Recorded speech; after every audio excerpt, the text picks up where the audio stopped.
That's right. You recognize this. Nrsimha Bhagavan ki Jai. And as we heard yesterday, it's a detail, but the appearance of Lord Nrsimhadev did not occur during our present Mano, but he appeared during the previous Mano, the Chakshusha Mano. And we can find out about, the best source to find out about Lord Nrsimhadev is from Srimad Bhagavatam. The painting here, it's a very nice painting. It's a painting commissioned by the king of Orissa during the time that Chaitanya Mahaprabhu was living in Puri. The king's name was King Prataparudra. And the fellow that's lying down, paying prostrated obeisances before all the Vaishnavas, that's the king. The story goes, the king commissioned an artist to paint this painting, and the location is by Narendra Sarovar. We know that because you see the water in front of the king. That's in the just on the side of the Sarovar. There's this checker, black and white marble tile, Narendra Sarovar. And the persons in the painting, aside from the king, is Chaitanya Mahaprabhu, who's shaved-headed, right in the center, underneath the tree. And to his right is Lord Nityananda. And behind Chaitanya Mahaprabhu is, with the long white hair, that's Sarvabhauma Bhattacharya. And then the other associates are also, in the original art, the Bengali names are listed below each person so that you know who's who. The person standing up, hanging some clothing look like, that's Haridas Thakur. So they're all hearing Srimad Bhagavatam. In addition to Kirtan, this was a regular activity, is hearing Srimad Bhagavatam from Gadadhar Pandit. As those of you that may know something about Lord Chaitanya and his associates, Gadadhar was assigned by Chaitanya Mahaprabhu to stay at a remote place because it fit his personality and his nature, in a garden called the Tota, and in that garden area was a deity of Gopinath. So the deity was called Tota Gopinath. And Gopinath is very beautiful deity. There's some detail about the Gopinath deity. He used to be standing, but then he sat down. The deity sat down. So the deity is in a sitting position because Gadadhar Pandit couldn't reach up tall enough to put a garland around him. So the deity sat down to accommodate his devotee, Gadadhar Pandit. That was the loving dealing between the two.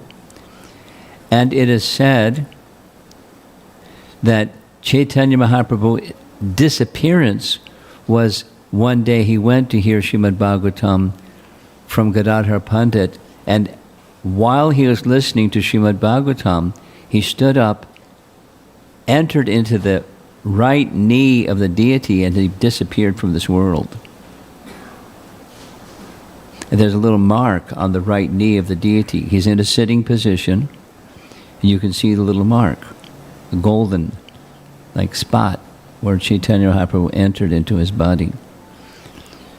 But Gadadhar Pandit was very, in addition to worshipping Gopinath, in addition to his love for Chaitanya Mahaprabhu, he was very, very expert in reciting Srimad Bhagavatam. So the devotees would gather, not only Chaitanya Mahaprabhu, but devotees would gather daily to hear Srimad Bhagavatam for him. And I find it particularly interesting that when the king commissioned an artist to make a painting of him with Chaitanya Mahaprabhu, it wasn't in Kirtan, but it was hearing Srimad Bhagavatam from Gadadhar Pandit. And of course, we were introduced to all of this by our founder Acharya, who had also a great fondness for Srimad Bhagavatam and writing, empowered personality to write transcendental literature with transcendental realization and give it to the world. And boy did he give it to the world, and promote through his followers the message of Srimad Bhagavatam, both by speaking it and by distributing books. A very prominent part of our book distribution effort. We'll hear a little story at the very end of this evening class about book distribution and Lord Nrsingadev. Stay tuned. So because this is the day after Nrsinga Chaturdasi, but as many of you know, here we observed Nrsinga Chaturdasi yesterday, but in the eastern part of the U.S. and in India, it's today. So today is already tomorrow in India, but Nrsinga Chaturdasi. So we're honoring Nrsinga Chaturdasi twice. Why not? And famous and celebrated in the activities of the appearance of Chaitanya, appearance of Lord Nrsingadev, is to protect Prahlada. So here's a very nice deity of Prahlada Maharaj, and here's something that Srila Prabhupada writes in the beginning part of the introduction to chapter 6 of this Canto 7. By accepting the lotus feet of Prahlada Maharaj, who is in the Parampara succession, one will be able to understand the mode of spiritual life. Isn't that nice? In accepting this mode of activity, there's no need for material qualifications. It's a big part of this pastime when he teaches to his classmates, and when he has his discussion with his father, and when he has his discussion with his school teachers, and he has his prayers to Lord Nrsingadev. It's a theme. He speaks of his own disqualification, but the fact of the matter is, one doesn't need material qualification. No material qualification. It's consistent completely. Many of you know from the Srimad Bhagavatam, Canto 1, Chapter 2, there's a nice verse that Sutta Goswami speaks that says there's no, devotional service is not dependent upon, it can't be created by or checked by anything material. Say it again. Nothing material can create or generate devotional service. And once devotional service is active, nothing can stop it. Nothing material can stop it. It's transcendental. So there's no material cause, and nothing that can stop it. No material qualification is needed for devotional service. There's another nice verse in Sri Brahma Samhita. Some of you know the verse. It's on the screen, and I'll say the verse. You can say the verse with me if you like. Yat pada pallava yogam vedadhaya kumbha dvanve pranama samaye saganadi rajaha vighan vihantam adam asya jagatrayasya govindamadi purusham tamaham bhajami. The verse is speaking of the kumbha dvandva, the two kumbhas, the protrusions on the head of Ganesh, because Ganesh has bumps on his head. Elephants have little protrusions. They're not horns, they're just Dvanda Kumbha. And the verse is saying, here's the translation, I adore the primeval Lord Govinda, whose lotus feet are always held by Ganesh upon the pair of tumuli protruding from his elephant head, in order to obtain the power for his functions of destroying the obstacles on the path of progress in the three worlds. So many persons worship Ganesh All karma kanda performers, it's a preliminary. Before they do their puja to worship this one, that one, the other one, they worship Ganesh, so that their sankalpa, or their intention, their purpose, will not be checked. Because Ganesh, has a power to remove obstacles in the path of fruitive activities. And how does he get that power? He has on his head these little bumps. And just like any elephant, here's a nice painting of an elephant. There's the two bumps. No, there's an elephant that just took a bath, so he's doing what elephants do after a bath. He's throwing dust on his body, because that's what they do. I've seen it. It's like natural. They have to go to elephant school. They just take a bath, splash water all over the place, and then after they come up and dry, like dogs, they shake their body and all the water goes flying in all directions. The elephants don't do that. They take dust from the side of the place where they took their bath, the lake or the river or the whatever, and they throw dust all over. The dust all over, one can assume it's because when the water dries, it shrinks their skin and it's uncomfortable, so they throw some dust and makes it not uncomfortable. Now those two tumuli, it says that he receives the lotus feet of the Supreme Lord, but according to the commentaries on Sri Brahma Samhita, specifically Jiva Goswami's commentary, it's Lord Nrsingadev. I'll say it again. It's Lord Nrsingadev who places his 2 feet on the tumuli of Ganesh, so that Ganesh can then remove obstacles on the path of fruitive activities for persons who want to advance in the path of fruitive activities.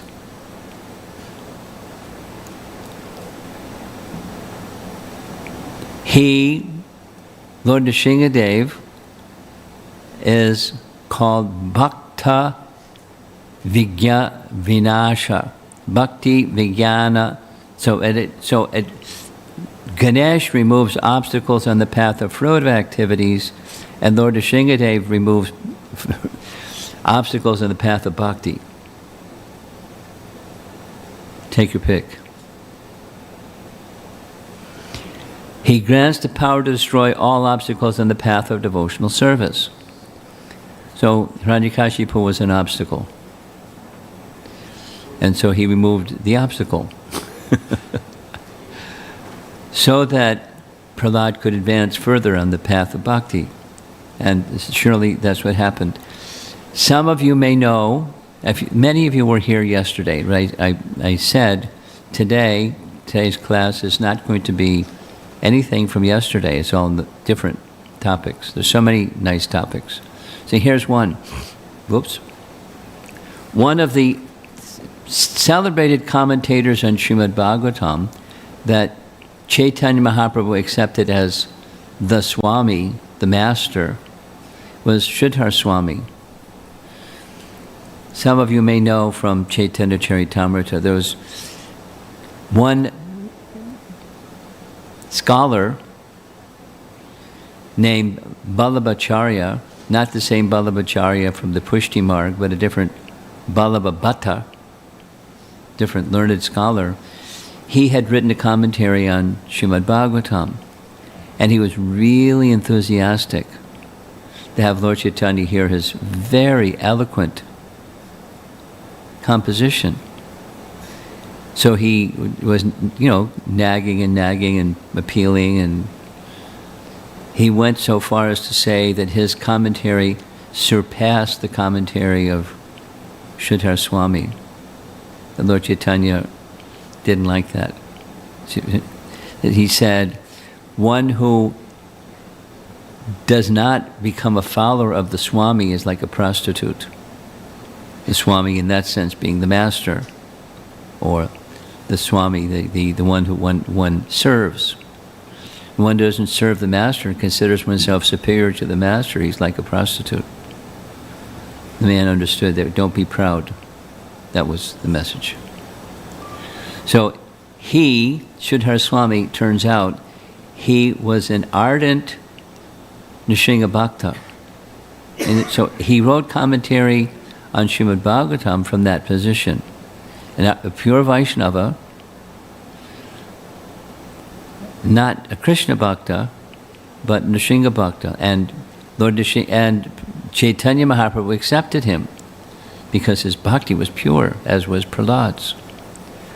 So here's taken from his commentary, the very first verse of Srimad Bhagavatam, and then later the very first verse of Prayers to the Personified Vedas in Canto 10.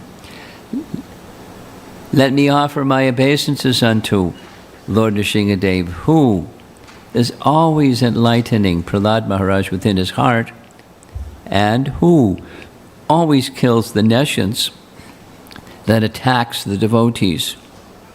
His mercy is distributed like moonshine, and his face is like that of a lion. Let me offer my obeisances unto him again and again. So, the words of an acharya, a super elevated acharya, who is in Nrsimha Bhakta, Sridhar Swami. Now, there was something that we heard yesterday, but I'm going to repeat it because it's very important. This is a description from Rupa Goswami's writings. I'm not going to go through the whole. I don't feel I need to go through who's who, because you're experienced devotees. That's my assumption. Are there any newer people here that would like an explanation? Who is Rupa Goswami? And I can just do a little background on who is Rupa Goswami. Okay, you all have at least some idea. What the most prominent member of Lord Chaitanya's associates, the 6 Goswamis of Vrindavan. And he's on our altar. You know, the 6 Goswamis are on every ISKCON altar. And he and his brother, Rupa and Sanatan, were most prominent. Rupa is most prominent between the two of them. So a very important person. And one of his books was a description of the avatars of Vishnu as they appear in this world. Nice topic. A whole book, like this thick, on that topic. BBT has published it, translated by Gopi Puranadana Prabhu. Very nice book. So from that book, he's describing the different categories of avatars. For example, here's a couple of examples. Narada Muni, he's in the category of an avatar. He's bearing the Lord's Bhakti Shakti. Narada Muni, right? The 4 Kumaras, they're Shaktivesh avatars, same category, but they're bearing the Lord's Jnana Shakti. Or Prithu Maharaj, bearing the Lord's ruling potency, his Palana Shakti, etc. So, Shaktivesh avatars. Lord Brahma, Shaktivesh avatar. He bears the Lord's creative potency, Srishti Shakti, etc. So that's a category. Then there's other categories, Leela avatars, celebrated. You know, the Das Avatar song. Most of us know that song. Keshavadrita, Buddha Shrira, Keshavadrita, Nada Hari Rupa, describing Nada Hari, Lord Nrsimhadev, etc. Das Avatar. So, the Leela avatars, Shaktivesh avatars, Guna avatars, the 3 avatars that are presiding over the modes, the gunas, the modes of nature. Goodness, passion, ignorance. So they're avatars that are presiding over those, etc. There's a number of categories of avatars. And here's a little message from Rupa Goswami's writing. One of the avatar categories is Paravasta. Para means transcendental. And so they're manifesting 6 opulences or 6 characteristics in such a full degree that they have their own category of avatar. And in these descriptions from Padma Purana, it says that these 3 pictured here, Krishna is in the center, and Rama and Nrsimha. Unlike other avatars, these 3 manifest in full these special opulences. We discussed this yesterday. So we're just repeating because it's important. And the message is in the scriptures, in Padma Purana, is of the 3, one is like a candle or a lamp from which the other lamps or candles are lit. So one is the original and the others are of equal power, but they're not the original. The original is Krishna. And Krishna manifests these other 2 forms of the Lord, avatar forms of the Lord. Lord Nrsimhadev, here's some characteristics. This is the same book, Laghu Bhagavatamrita, a Vilas avatar. Nrsimhadev, in addition to being a Leela avatar and a Parabhava avatar, he's also a Vilas avatar. Pretty good, huh? He appeared before the churning of the milk ocean. So the churning of the milk ocean, that's described in Canto 8. It's during the Chakshusha Manu, so therefore we know he appeared in the Chakshusha Manu, not in our present Manu, Vaivasvata Manu. He appeared before Lord Kurma.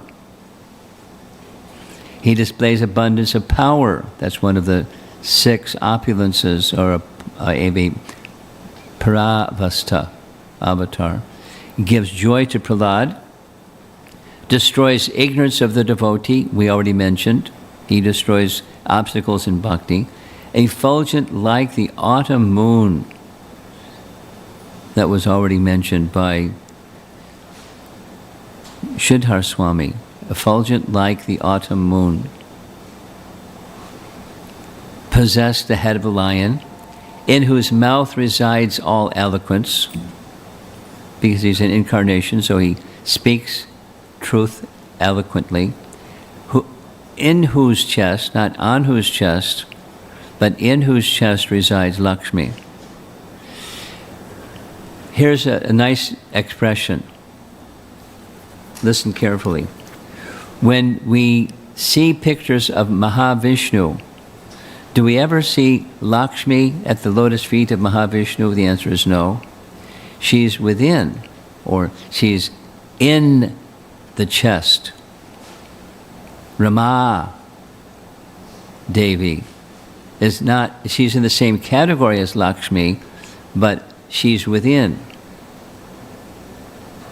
And it's Rama Devi who understands Mahavishnu's desire to create, so she assists him from within, and she takes all the living, he's glancing, Mahavishnu is glancing at Pradhan, the sum total of the material energy, not yet differentiated, just like a cloud in the sky. He's glancing at that cloud. She understands his will. He doesn't say, hey, Rama, can you do some service? She knows. She knows. So she takes all those living entities, 2 things. This is description from 3rd canto and 2nd canto Bhagavatam. She entrusts the sum total of all living entities that are presently at that time within the body of Mahavishnu, but in a state of deep slumber, still conscious, but like anesthetized consciousness, but still conscious. And all those living entities plus the time energy. She entrusts those 2, all living entities and the time energy, to the glance of Mahavishnu. The glance of Mahavishnu has a separate name, called Shambhu. Because it's the glance of Mahavishnu that contacts material nature. He doesn't. And therefore, that's this nice example of milk in contact with a souring agent, like acid or lemon or something, and then it becomes curd, dahi. And that's the process of creation. So she is assisting him. She's in his chest, in whose heart resides knowledge. And this is commentary quoted by Rupa Goswami in his Laghu Bhagavatamrita, quoting Sridhar Swami. And Sridhar Swami, he's a Nrsimha Bhakta, so he knows all about Prahlada, and all about Lord Nrsimhadev. There's an Upanishad called the Shringatapani Upanishad that says where his abode is. Now, we had this discussion today. Someone was asking, where does he reside? It's one of his residences.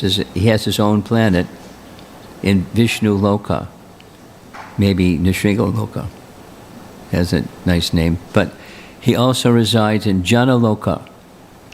What's Jana Loka? What's Jana Loka? Some of you know something about cosmology. And it's simple. There's 7 upper, 7 lower, making 14 planetary systems in each universe. And in the upper category, the first 3 we're all familiar with. The earthly realm, Bhuloka. Above the earthly realm is Bhuvar Loka. Above the Bhuvar Loka is Swarga Loka. That's 3 out of the upper 7. Then the upper 7 are Janaloka, Tapaloka, Maharloka, Janaloka, Maharloka, Janaloka, Tapaloka, Brahmaloka. That's 4. So 4 plus 3 makes 7. That's the 7 upper planetary systems. So Janaloka, it's not in Brahmaloka, it's below Brahmaloka. It's below Tapaloka, but it's next to below Tapaloka. And that's one of the residing places, according to the Shringatapani Upanishad. Now, why he goes there, it doesn't say, but that's one of his residences. Now, there's a little artwork of Lord Nrsimhadev appearing from a pillar. And when he appeared from the pillar, this is from the Srimad Bhagavatam, his hair shook the clouds. He was really big. His glaring eyes stole the effulgence of the luminaries in the sky. His glaring was so intense. You know, it's just like when there's a lot of sunlight, you can't see the stars in the sky because it's too bright. But when the sun goes out, then you can see the stars in the sky. So the luminaries in the sky you couldn't see because his glaring eyes were so intense, like the sun. His breathing agitated the seas and the oceans. He was angry. His roaring caused elephants to cry in fear. Airplanes, they had airplanes, not the metal ones like here, but subtle ones. Airplanes were thrown into outer space and upper planetary system. Earth appeared to slip from its position by the pressure of his lotus feet. He was big and heavy and roaring. Hills and mountains sprang up by his intolerable force. Shoo. This is all from Laghu Bhagavatamrita. Again, Laghu Bhagavatamrita is a book by the compilation of scriptural references gathered by Rupa Goswami describing incarnations. So this is his little section, part of his little section, describing one of the Leela avatars, or Lord Nrsimhadev. And then, of course, he dealt with Hiranyakashipu in a way we heard yesterday. We all know the story anyways. He took Hiranyakashipu and dragged him to a place that was on the patio, or not inside, not outside. And it was at dusk. Somebody in Europe asked me a question today. In India, the time for the setting of the sun, when the sun just goes below vision on the horizon, the sunset, it's at around 6 or 7 o'clock. Here, I noticed in Phoenix yesterday it was 7:17. However, this devotee is from Europe, and the sun doesn't set in Europe on Nrsimha Chaturdasi until like 8:30, 8:45. So the question was, when should we break the fast? I said, sunset.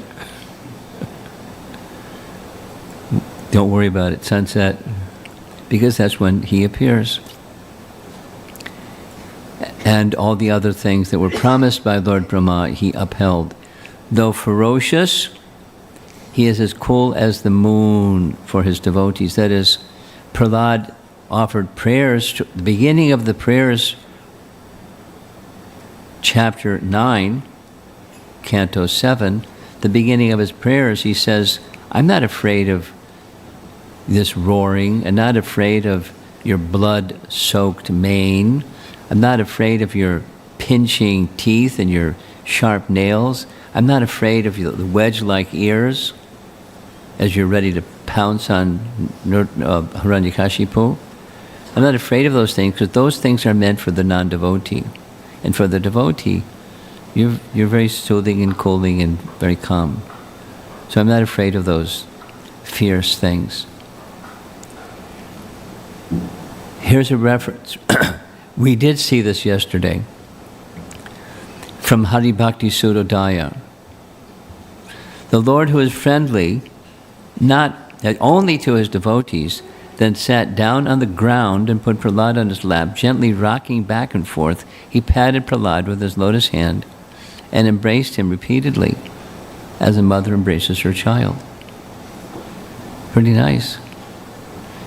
He's dealing one way with Lord Nrsimhadev, with Hiranyakashipu, in a very, very different way, completely calm, like a mother patting her child, embracing the child on her lap. Further, we saw this yesterday. Lord Nrsimhadev licked Prahlada's limbs as an ordinary lioness grooms her cub. Went from roaring to licking the limbs of Prahlada. So there's a nice painting of licking the limbs of Prahlada, or another nice painting of licking the limbs of Prahlada. Pretty far out. Most mothers don't do like that, do they? And we heard this one yesterday also. This is the Brihat Sahasranam Stotra. Several appearances, and different appearances during different days of Brahma, and during different days of Brahma there's 14 Manus, and so, but it's consistently the Chakshusha Manu. He defeated all the celestial mothers. We heard this yesterday. I don't know what that means. He ripped apart Hiranyakashipu, that we know. Yet another, he assumed the form of an ordinary cat. Don't know anything about it. Today, we spent some time looking at different murtis in temples where the forms of Lord Nrsimhadev are worshipped, and there are many, many, many, many. And looks like a museum piece, but they commonly call this particular feature of Lord Nrsimhadev as Yoga Nrsimha, because sometimes yogis will do that. They sit in a certain yoga posture. They put this strap around their waist and around their knees, so they can hold this posture very easily. But he doesn't need a rope to hold his knees. But they have a deity form like this. And there are many mantras, and that along with the Nrsimha mantra that we sing when we have kirtan, there's this very celebrated Nrsimha kavacha. Kavacha means shield. So it's a mantra that's meant for protection, and many of you know it, and if you don't know it, you can learn it.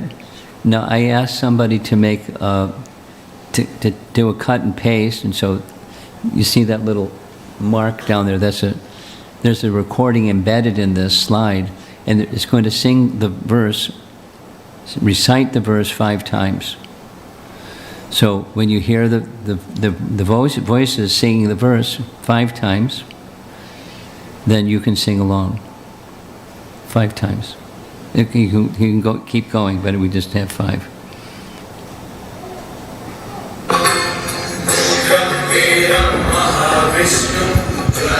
सर्वतोमुखं नरसिंहं भीषणं भद्रं मृत्योर्मृत्युं नमाम्यहं स्वाहा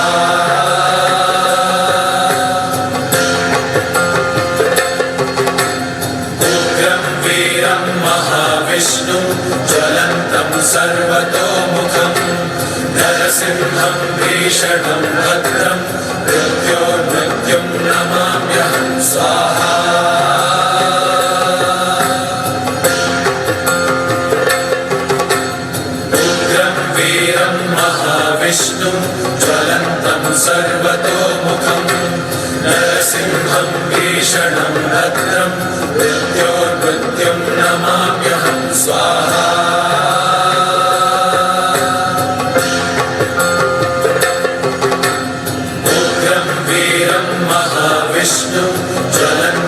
सर्वतोमुखं नरसिंहं भीषणं भद्रं मृत्योर्मृत्युं नमाम्यहं स्वाहा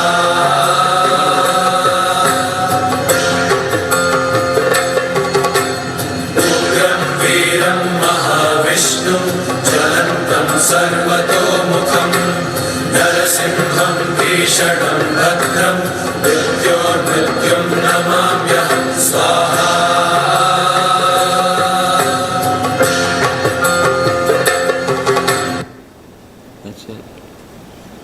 They keep going for 108, but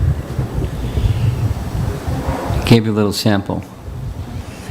And it's a celebrated, many of you know this mantra, Sringa Kavacha mantra.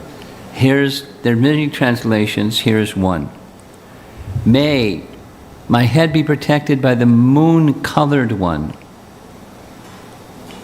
who is the greatest among humans.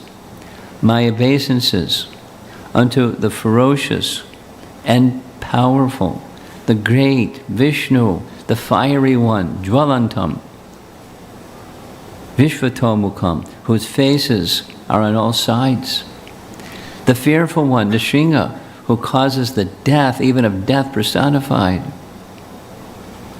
or one who can overcome death. And another way of rendering this into simple fashion, oh, fiery and valiant Mahavishnu, your flame and heat spread wide. Oh, Nrsimhadev, your face is omnipresent. You are also the Yama of death, and I surrender unto you. So commonly, there's many, many things that are said about and written about this particular mantra, but it's a place to take shelter for courage, confidence, faith, and fearlessness. So I'm going to end with a little story. It's always nice to end with a little story. The little story is a book distribution story, because we remember from the very beginning the importance of hearing Srimad Bhagavatam and how much importance Prabhupada gave to that, and the whole of ISKCON has that as a very central part of our activity, receiving and giving Srimad Bhagavatam. So here is the story. The letters are small, so you may not be able to read it. The report goes, there was one time a book distribution group, and the book distribution group were confronted by some Christian ministers. And they were the fanatic, harsh types, not so Christian-like. and they were insulting the book distributors, calling them this and that and the other thing. And then they became so irritated, they hired some skinheads.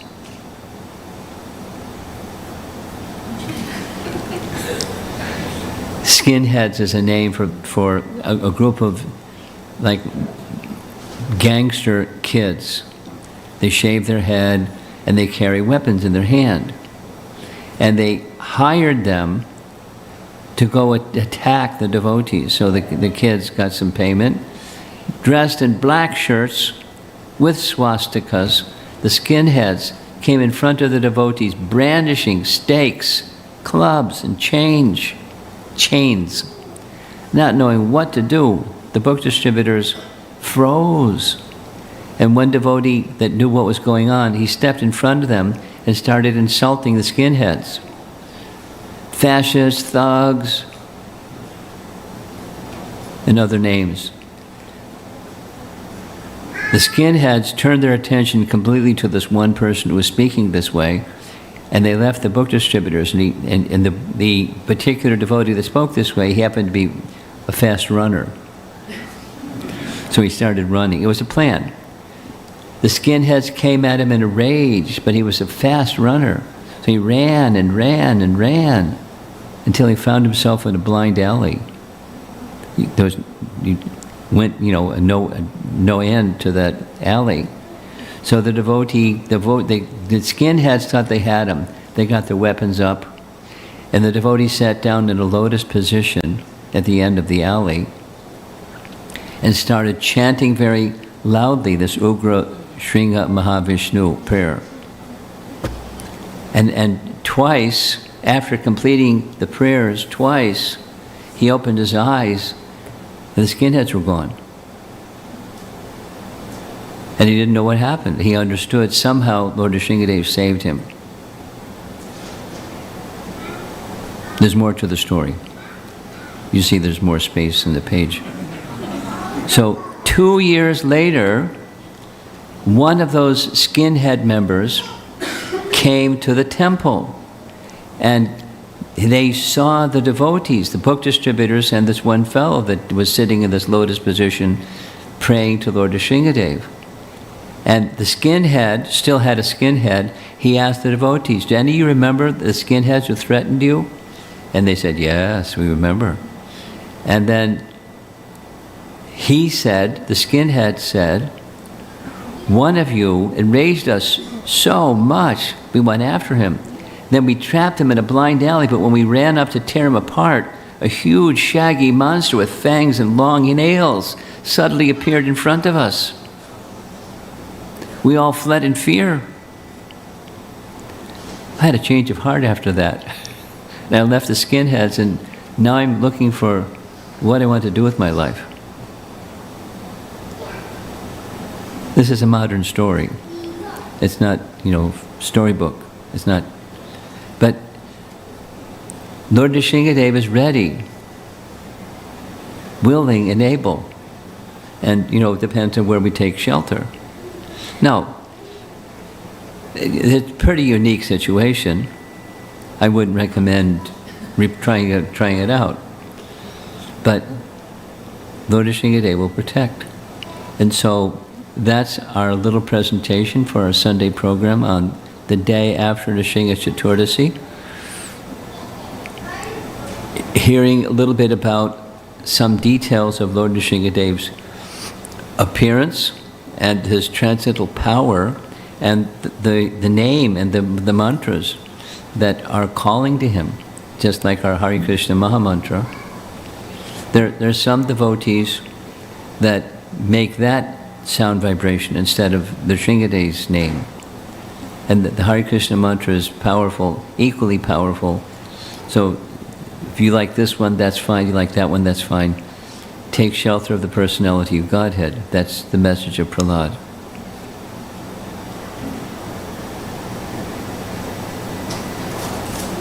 I'm going to tell a little story, and a story on top of the story. The story is George Harrison. And you all know who is George Harrison. You may not know who the skinheads are, but you know who George Harrison is. George Harrison was a wealthy person, a married man. He had a son, and one time, this is reported in.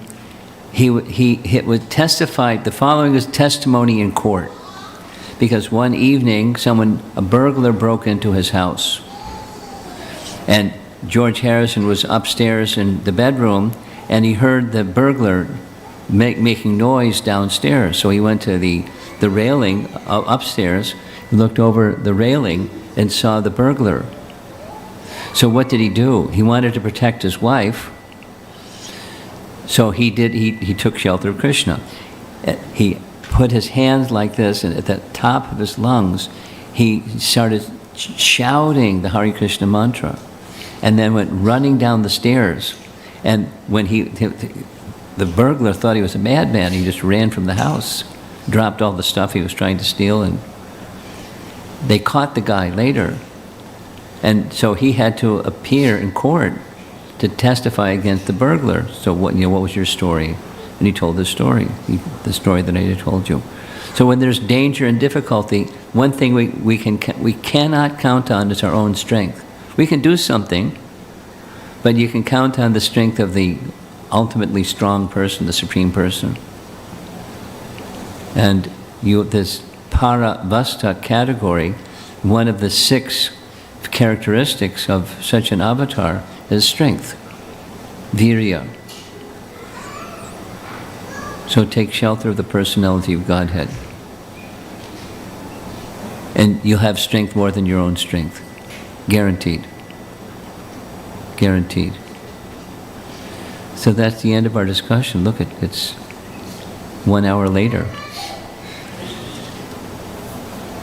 So I think what I'm going to do, normally it's nice to have questions and answers, but I'm going to ask your permission to excuse myself, because one of the things that you heard, the announcements, I visit the Far East. One of the places I visit is China.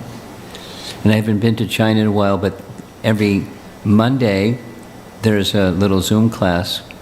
And China time, the class begins at 7:30 p.m. their time. And 7:30 p.m. their time is 4:30 a.m. our time. So I'm going to offer my pranams to all of you. Thank you very much for coming and celebrating